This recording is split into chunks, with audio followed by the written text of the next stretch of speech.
marami siyang, hindi naman totally marami, dalawang speaker ang sinira niya. Ayun, no? Yung isang Storm na 15, tapos isang Battle 15. Yung dalawa na yun, no? Sinunog niya. Gawain ko pa yan. Matagal na na-stock. Ngayon, pag on daw ni Bossing, pag on pa lang, may umugong daw. Pagpatay niya, wala na. Sunog na yung speaker. Category 5.0.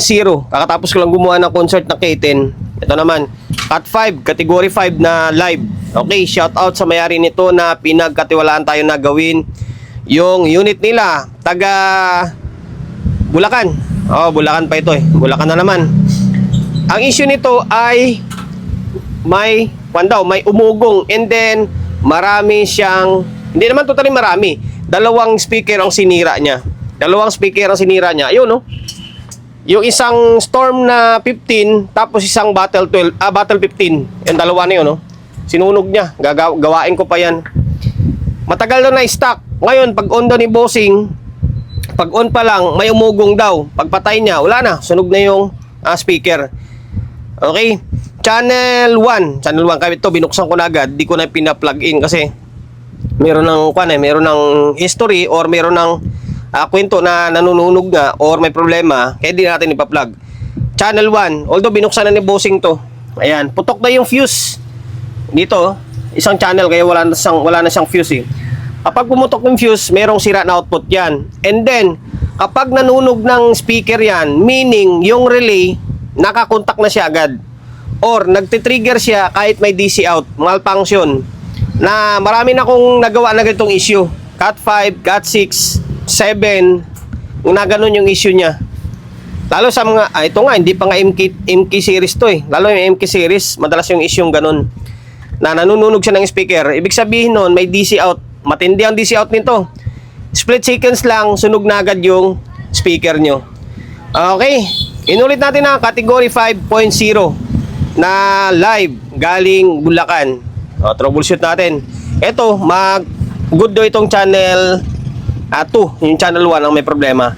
Ngayon, bago natin simulan to, promotion muna tayo kaagad. Sa mga hindi pa nakapag-subscribe ng YouTube channel natin, pakisubscribe ha.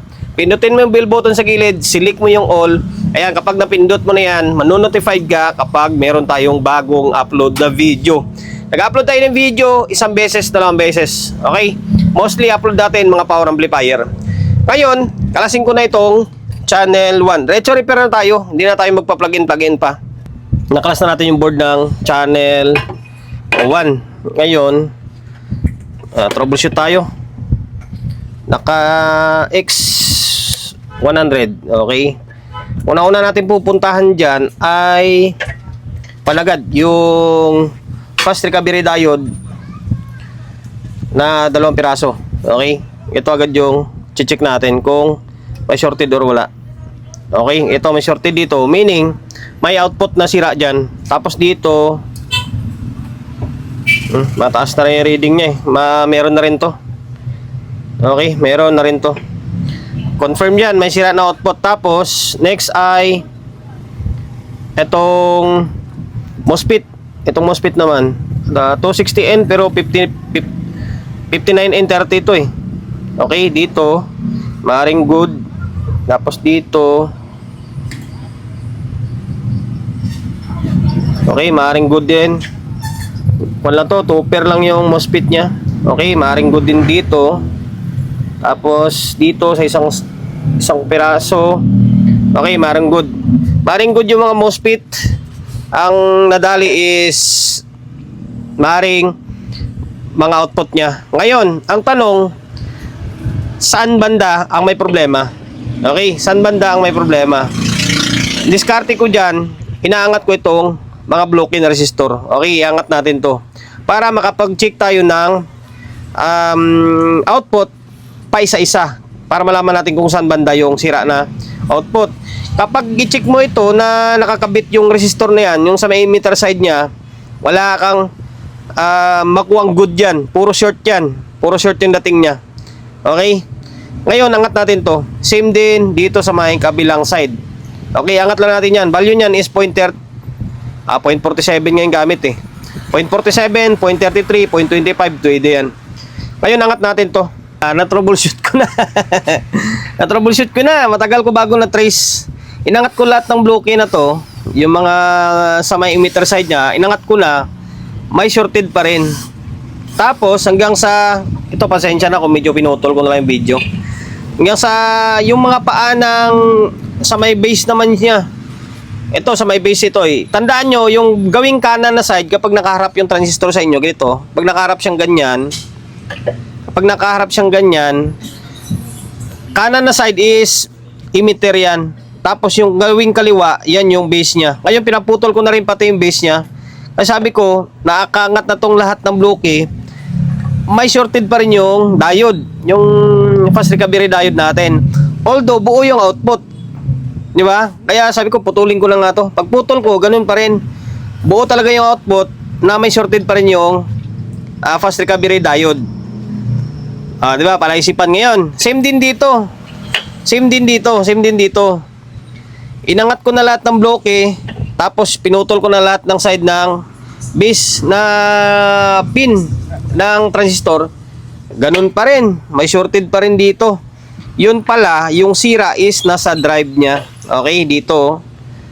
Yan, may sira dito. Tapos, same din dito sa may kabilang channel. Ito siya. Yung kaskasarado na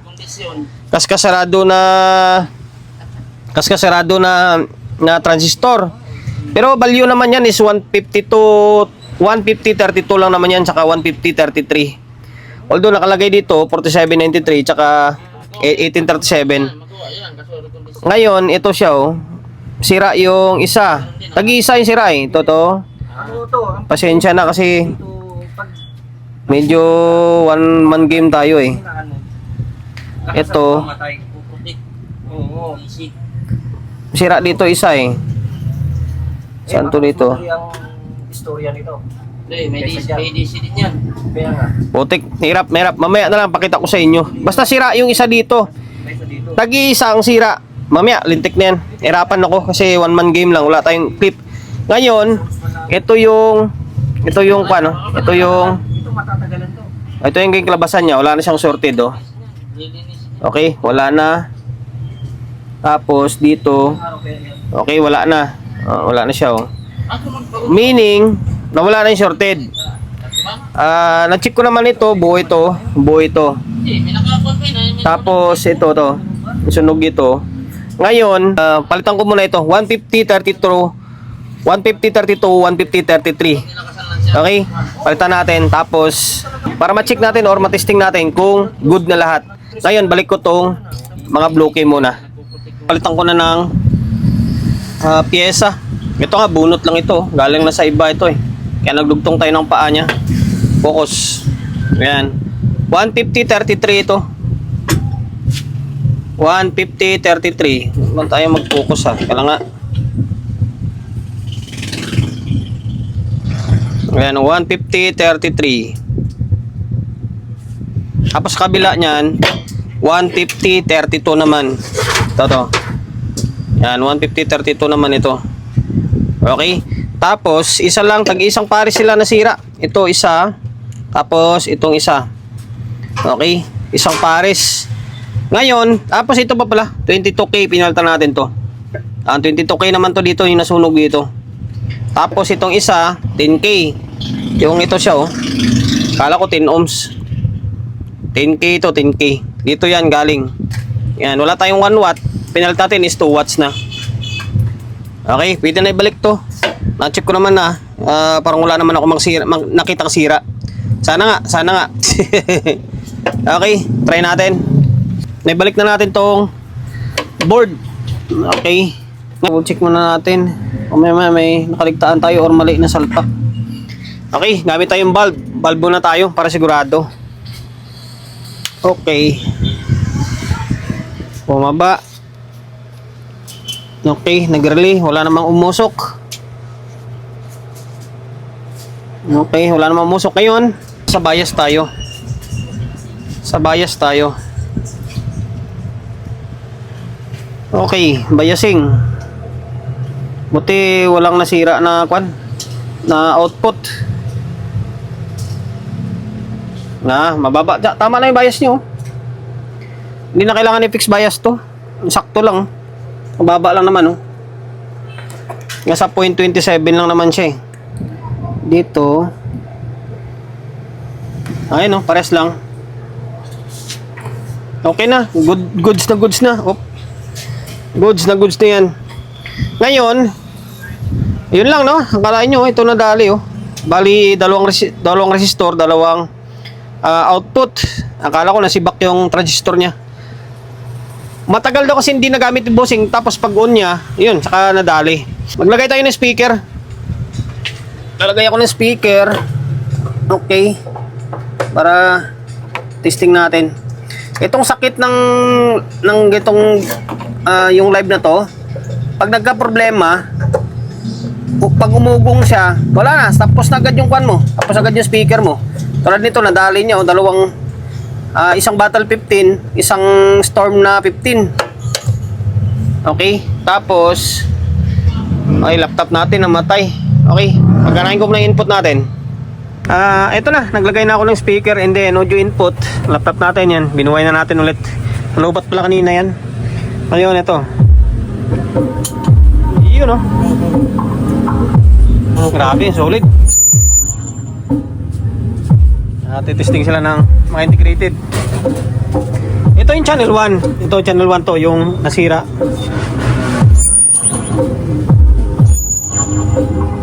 Okay. Yan, okay na. Ngayon, ano bang susunod na gagawin natin?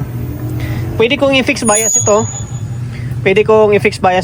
Ibababa natin ng konti. Sige, i-fix bias ko. I-fix bias natin para pang dagdag bonus kay bossing. Tinanggal and then finix bias ko na. Ito yung trimmer nyo. Value nito ay 201. Yan, 201 meaning 200 ohms. Pero ang ginamit ko na biasing, tingnan nyo. 2 ohms lang yan. 2 ohms lang, oh. Red, black, gold. Red, black, gold. 2 ohms yan. Ngayon, tingnan nyo kung ano magiging kalabasan ng biasing nya. Okay.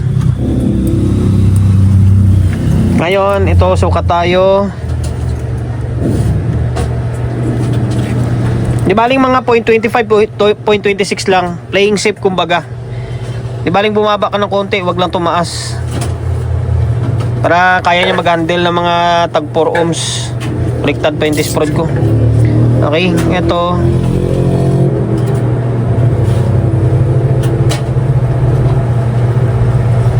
Oh, ayan siya, oh. Mag-kuan yan, mag 4.26 na. Okay, mas maganda.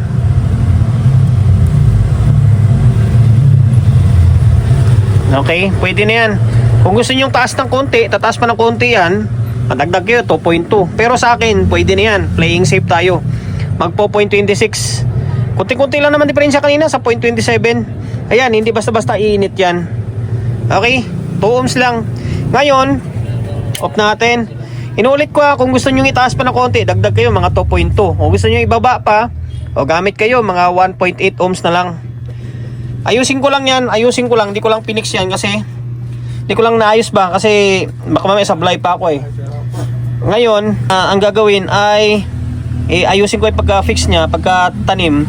Tapos, ganun din, tatanggalin ko to, tapos i-fix na rin. Kaya inayos na natin yan, inayos natin. Tapos itong isa sa ilalim, oh. Ayun, oh. Naka-osle pa yung paa nya, oh. Yan. Tapos, ito yung mga trimmer na tinanggal natin. Okay? Ito na siya, oh. Yan. 2 ohms lang. Akalain mo, 2 ohms, ha. Yung fit na 3,000, parang 2.7 yata gamit ko doon, o 2.5. Ito naman, akalain mo, ohms lang yung kwan ito. Ohms lang yung kwan niya, yung biasing niya. Ayan, 2 ohms lang, ha. Ngayon, oh, okay. Kulang na lang dito, i-compressor ko, eh. Kasi medyo may mga agyo-agyo pa. Yun, oh. Para sa akin kasi yung 0.25, 0.26 na bias, mas safe siya. Kahit nabiritin mo siya or kahit naka 4 ohms load ka, hindi siya gano'n na pepersa. Okay? Malaki na kasi, power up pa kasi.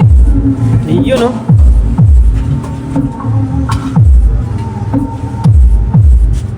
Okay, hanggang dito na lang. Maswerte tayo, maswerte si bossing.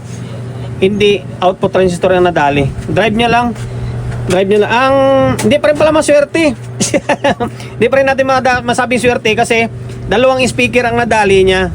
Dalawang speaker ang nasira niya eh. Dahil lang sa ganung issue lang, di ba?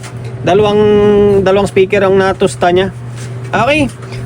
Category 5. Category 5.0. Nanibak ng speaker. Ayan. Akala ko kanina output yung sira kasi nga shorted yung fast recovery diode. Yun pala dito sa drive. Sundan nyo lang yung video natin lagi. Mas marami kayong makukuhang ideya. Sa totoo lang. Sundan nyo lang kasi iba-ibang trouble yung nagagawa natin. Iba-iba ang kalaman din yung nakukuha nyo. Okay, hindi man tayo ganun kagaling magpaliwanag. Hindi man ganun yung haba na proseso. Basta nirerekta lang natin. Yun at yun pa rin naman ang pupuntahan yan eh. Okay? Yung dito, burado kasi ito dito. Yan, burado yan. 150-32, 150-33 lang naman yung gamit dyan.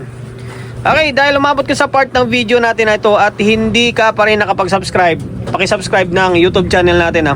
Pindutin mo yung bell button sa gilid, select mo yung all. Yan, kapag napindot mo na yan, manonotified ka kapag meron tayong bagong upload na video. Ga-upload tayo na video isang beses, dalawang beses kada araw. Okay? God bless and then peace atin lahat.